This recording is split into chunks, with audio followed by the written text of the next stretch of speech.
എങ്ങനെയാണ് വഹാബിസത്തിലെത്തിയവൻ എക്സ് മുസ്ലിം ആകുന്നത് നിങ്ങൾ ആലോചിച്ചിട്ടുണ്ടോ? നിരീശ്വരവാദത്തിലേക്ക് മുസ്ലിം ചെറുപ്പക്കാർക്ക് വഴിവെട്ടുന്ന തോന്നിവാസമാണ് വഹാബിസം. മുജാഹിദ് മൗലവി പറയാ, ഏർവാടിയിൽ വലിയ തീപിടുത്തണ്ടായില്ലേ, ആ തീപിടുത്തണ്ടായിട്ട് ഔലിയാക്കൾ എന്തേ ചെയ്തു എന്നാ മൗലവിന്റെ ഡയലോഗ്. ഏർവാടി ദർഗയിൽ ഇബ്രാഹിം ബാദ്ഷാ എന്ന് പറയപ്പെടുന്ന ഒരു വലിയ വലി എന്നാ പറയാ, അദ്ദേഹത്തിന്റെ ജാറത്തിൽ മനോരോഗം കാരണം അവിടെ കൊണ്ടുപോയി ചങ്ങലയിൽ ബന്ധിച്ചിട്ടിരിക്കുന്ന നൂറുകണക്കിന് രോഗികൾ, പ്രയാസം അനുഭവിക്കുന്ന ആളുകൾ, അങ്ങനെയുള്ള ആളുകൾ ഒരു രാത്രിയിൽ തീ പടർന്നു പിടിക്കുന്നു. ചങ്ങലയിൽ ബന്ധനസ്ഥരായി കിടക്കുന്ന രോഗികൾക്ക് എങ്ങനെയെങ്കിലും ഒന്ന് രക്ഷപ്പെടാൻ കഴിയാതെ വാവിട്ട് നിലവിളിച്ച് കൂക്കി വിളിച്ചിട്ടൊന്നും ആരും സഹായത്തിനെത്താതെ അവിടെ കിടന്ന് കരിഞ്ഞു വീഴുന്നത് പ്രിയപ്പെട്ടവരെ സങ്കടത്തോടെ അല്ലാതെ കാണാൻ കഴിയുമോ നമ്മൾക്ക്? ഞാൻ പറയാണ്, ആ ജാറത്തിൽ കിടക്കുന്നയാൾക്ക് എന്തെങ്കിലും ഒരു കഴിവ് അങ്ങനെ ഉണ്ടായിരുന്നെങ്കിൽ, അയാൾ ഈ തീ അണക്കാൻ അയാൾ ഇറങ്ങി വന്നിട്ടില്ലെങ്കിൽ, അതിനുള്ള സൗകര്യം ചെയ്തിട്ടില്ലെങ്കിൽ, അയാൾ റബ്ബിന്റെ അടുത്ത് കുറ്റക്കാരനാണ് എന്ന് നമ്മൾക്ക് ബോധ്യമാകുന്നില്ലേ? എക്സ് മുസ്ലിമീങ്ങളെ പ്രസംഗം കേട്ടിട്ടുണ്ടോ നിങ്ങളെ? കൊറോണയുടെ പേരിൽ ആയിരങ്ങളെ കൊന്ന, ഫലസ്തീനിൽ ആയിരക്കണക്കിന് മുസ്ലിം കുട്ടികളെ കൊന്ന പടച്ചോൻ എന്താ അക്രമകാരിയാടോ എന്ന് ചോദിക്കണ നിരീശ്വരവാദിയെ കണ്ടിട്ടുണ്ടോ? എക്സ് മുസ്ലിമിനെ കണ്ടിട്ടുണ്ടോ? എങ്ങനെ ഉണ്ടായതാ? ഇവിടുന്ന് അങ്ങോട്ട് ഏച്ചൂട്ടിയതാണ്. തുടക്കം ഈ അർദ്ധ നിഷേധത്തിലാണ്. ഈ നിഷേധം തലയിൽ കയറിയ മുസ്ലിം ചെറുപ്പക്കാരൻ പിന്നെ എക്സ് മുസ്ലിമിന്റെ പ്രസംഗം കേൾക്കണേ. എന്താണത്? എടോ, ഇവിടുന്ന് ലക്ഷക്കണക്കിന് പണം ചെലവഴിച്ച് ഹറമിൽ പോയി ഹജ്ജിന് പോയ മുസ്ലിമീങ്ങളെ നിർദാക്ഷിണ്യം ക്രൈൻ വീഴ്ത്തി കൊലപ്പെടുത്തിയ ദൈവം എന്ത് ദൈവാടോ നിങ്ങളെ ദൈവോ? എന്ത് തീപിടുത്തണ്ടായില്ലേ ഹജ്ജ് വേളയിൽ? എത്ര മനുഷ്യന്മാര് കൊന്നു? എന്ത് അക്രമകാരിയാ നിങ്ങളെ ദൈവം എന്ന് ചോദിക്കുന്ന എക്സ് മുസ്ലിമിന്റെ തലച്ചോറ് രൂപപ്പെടുന്നത്, അതിന് പശ്ചാത്തലമൊരുങ്ങുന്നത് ഈ അർദ്ധയുക്തിവാദികളായ പുരോഹിതന്മാരുടെ തോന്നിവാസങ്ങളല്ലേ? ഇതുപോലെ ഹുസൈൻ സലഫിന്റെ വല്ലാത്തൊരു ഡയലോഗ് പറയണേ, എന്നിട്ട് ഒരു അന്തം കുന്തമില്ലാത്ത വെട്ടുകളികൾ അതിങ്ങനെ സോഷ്യൽ മീഡിയയിൽ പറത്തിക്കൊണ്ടിരിക്കുകയാണ്. എന്താണ്? ബഹുമാനപ്പെട്ട ബായാർത്തങ്ങൾ അല്ലാഹു ആഫിയത്തായി സെറ്റി കൊടുക്കട്ടെ. മഹാനായ ബായാർത്തങ്ങളുടെ ജീവിതത്തിൽ അല്ലാഹു ഒരു പരീക്ഷണം കൊടുത്തു. ഏത് ഔലിയാക്കൾക്കും അല്ലാഹു പരീക്ഷണം കൊടുക്കാം, സജ്ജനങ്ങൾക്ക് പരീക്ഷണം കൊടുക്കാം, അഹ്ലുബൈത്തിന് പരീക്ഷണം കൊടുക്കാം. അല്ലാഹുവിന്റെ ഹബീബിന്റെ കുടുംബജീവിതത്തിൽ തന്നെ ആയിഷ റളിയല്ലാഹു അൻഹക്കെതിരെയുള്ള ആരോപണത്തിന്റെ പേരിൽ വിഷമങ്ങൾ വന്നിട്ടില്ലേ? ഇതിന്റെ പേരിൽ അല്ലാഹുവിന്റെ റസൂലിനൊരു മഹത്വമല്ല എന്ന് പറയാൻ പറ്റുമോ? എന്നതുപോലെ മഹാനായ എന്ന് പറഞ്ഞ റസൂലുള്ളാഹി ബായാർത്തങ്ങളെ എന്ന് പറഞ്ഞ് ആടിനെ പട്ടിയാക്കാൻ വരണ്ട.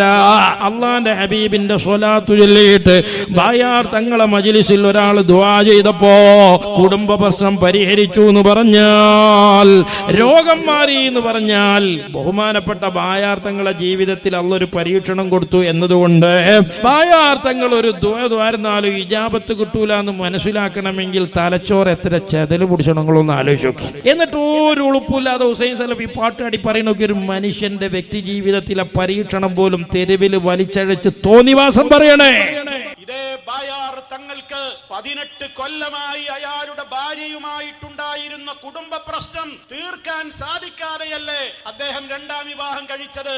പൊന്നാര ചങ്ങായിമാരെ, എത്ര പ്രവാചകന്മാർക്ക് മക്കളില്ലാതെ കാലങ്ങളോളം കരഞ്ഞു നിന്നിട്ടുണ്ട്. അതിന്റെ അർത്ഥം എന്താ? ആ പ്രവാചകന് ഒന്നിനും പറ്റൂല എന്നാണോ? അതാ പ്രവാചകന്റെ ജീവിതത്തിൽ ഒരു പരീക്ഷണം കൊടുത്തതാണ്.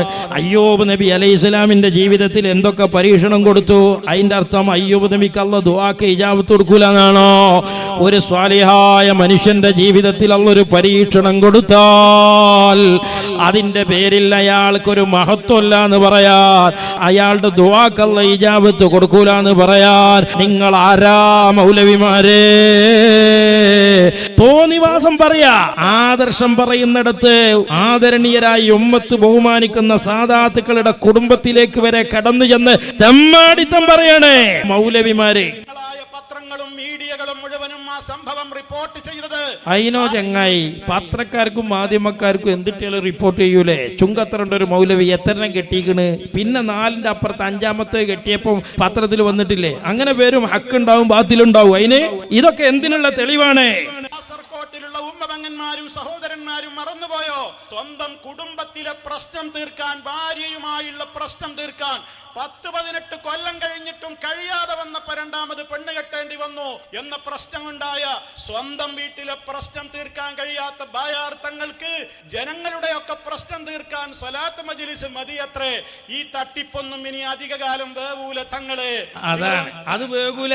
കാരണം യുക്തിവാദികളെ മുന്നിക്ക് ഈ വിഷയം പറഞ്ഞ് ഞങ്ങൾ വരൂല. എന്നാൽ മൗലവി അള്ളാന്റെ ഖുർആൻ പറഞ്ഞിട്ടില്ലേ, ഫഅൻകിഹൂ മാ ത്വാബ ലക്കും മിനൻ നിസാഇ മസ്നാ വസുലാസ വറുബാ.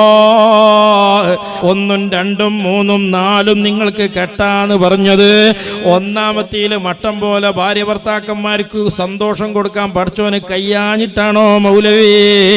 രണ്ടാമത്തത് കെട്ടാൻ പറഞ്ഞത് രണ്ടാമത്തേലും സന്തോഷം കൊടുക്കാൻ അള്ളാഹ്ക്ക് കഴിയാത്തോണ്ടാണോ മൂന്നാമത് കെട്ടാൻ പറഞ്ഞത്? മൂന്നാമത്തതിലും സന്തോഷം കൊടുക്കാൻ അശക്തമായതുകൊണ്ടാണോ നാലാമത്തത് കെട്ടാൻ പറഞ്ഞത്? പച്ചക്ക് യുക്തിവാദം വിളമ്പുകയല്ലേ? ഒരു സ്വാലിഹായ മനുഷ്യന്റെ ജീവിതത്തില്, ഒരു മൂമിനായ മനുഷ്യന്റെ ജീവിതത്തിൽ അള്ളാഹു പരീക്ഷണം കൊടുത്താൽ യുക്തിവാദികൾ ചോദിക്കുന്നത് കണ്ടിട്ടില്ലേ? നിക്കരിച്ചാൻ പോണ എത്ര കൗമാണ് കൊറോണ പിടിച്ചു മരിച്ചത്? എത്ര പാവങ്ങളായി അള്ളാനെ വിശ്വസിച്ച മുസ്ലിം കുട്ടികളാ ഫലസ്തീനിൽ കൊല്ലപ്പെട്ടത്?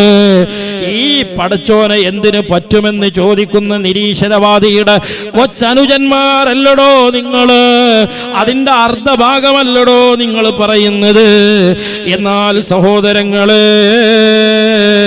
അതുപോലെ അല്ലാഹു തആല നമുക്ക് ത്വലാഖ് അനുവദിച്ചു തന്നിട്ടുണ്ട്. 1, 2, 3 ത്വലാഖ് അല്ലാഹു അനുവദിച്ചു തന്നിട്ടുണ്ട്. എന്തേ ഒരാണിന്റെയും പെണ്ണിന്റെയും മനസ്സിണക്കാൻ അള്ളാഹ്ക്ക് കഴിയൂലെന്ന് അള്ളാഹ്ക്ക് തന്നെ മനസ്സിലായിട്ടാണോ അള്ളാഹ് ഇസ്ലാമിൽ ത്വലാഖ് വെച്ചത്? പുരോഹിത തോന്നിവാസം പറയരുത്. മനുഷ്യന്മാരെ വ്യക്തി ജീവിതത്തിലേക്ക് കടന്നു കയറി തമ്മാടിത്തം പറഞ്ഞ് യുക്തിവാദം വളമ്പല്ല മൗലവി. ഓ മുസ്ലിമീങ്ങള്, ഇത് പച്ച യുക്തിവാദമാണ്. ഈ യുക്തിവാദം എവിടെയാണ് വിശ്വാസികളെ എത്തിക്കുന്നതെന്നറിയാമോ? അതേ മഹാനായ നബി സല്ലല്ലാഹു അലൈഹി വസല്ലമ തങ്ങള് സലമ റളിയല്ലാഹു അൻഹുവിന്റെ കാലിന് വെട്ടുകൊണ്ടത് മാറ്റിക്കൊടുത്തില്ലയോ? ഖതാദ റളിയല്ലാഹു അൻഹുവിന്റെ കണ്ണിന്റെ മുറിവ് മാറ്റിയില്ലയോ?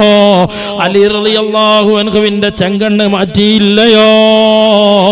അതേ സത്യസന്ധമായി കിടക്കുന്ന ഹബീബ് തങ്ങളുടെ ഈ മുഅ്ജിസത്തുകൾ മുമ്പിൽ വെച്ച് നാളെ നിരീശ്വരവാദി ചോദിക്കുകയാണ്, മൗലവിയുടെ പ്രസംഗം കേട്ടുപോയ അർദ്ധയുക്തിവാദികളായ ചെറുപ്പക്കാര് യുക്തിവാദികളാകുകയാ.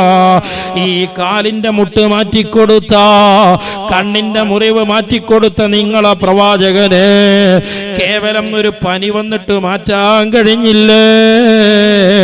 അതേ വഹാബിസത്തിൽ നിന്നാണ് യുക്തിവാദത്തിലേക്ക് പാലം പണിയുന്നത് മുസ്ലിമീങ്ങള്. എന്നാൽ ഞാൻ ചുരുക്കാണ്, ഇതിനൊക്കെയുള്ള മറുപടി മഹാനായ കോഴിക്കോട് ഖാദി അവറുകള് മുഹിദ്ദീൻ മാലയിൽ പറഞ്ഞു തന്നിട്ടുണ്ട്.